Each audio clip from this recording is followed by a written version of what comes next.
शुक्र ग्रह जो कि है हमारे प्यार का, लग्जरी का, कंफर्ट का ग्रह, अगर ये हमारे 6th या 8th हाउस में आ जाए तो ये प्लेसमेंट अच्छी नहीं मानी जाती है।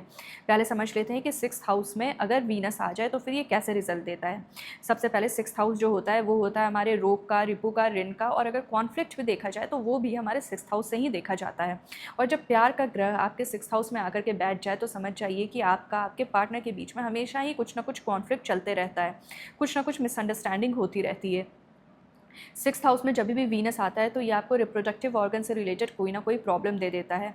आपका एक मेजर अमाउंट जो पैसों का है वो किसी ना किसी बीमारी में जाता है।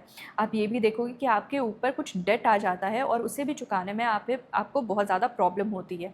इस वजह से आपको इस हाउस को बैलेंस करने की बहुत ज़्यादा ज़रूरत होती है और इसलिए आपको ज़रूरत है कि आप गाय की सेवा करें।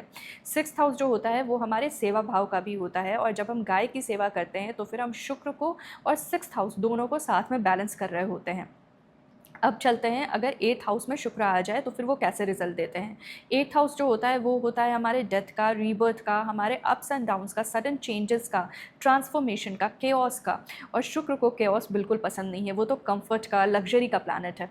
जब भी शुक्र आपके 8th हाउस में आता है ना तो आपको आपके पार्टनर से रिलेटेड कुछ ना कुछ सीक्रेट्स बाहर आते हुए नज़र आते हैं, जिसकी वजह से आपके बीच में हमेशा ही एक मिसअंडरस्टैंडिंग रहती है।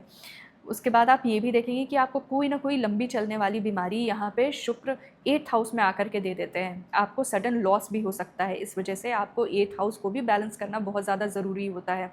और इसके लिए आप कोई ना कोई टेक्निकल लाइन चूज़ कर सकते हैं अपने करियर में, या फिर आप कोई ऐसा सब्जेक्ट चूज़ कर सकते हैं जिसमें कि बहुत ज़्यादा रिसर्च की ज़रूरत है।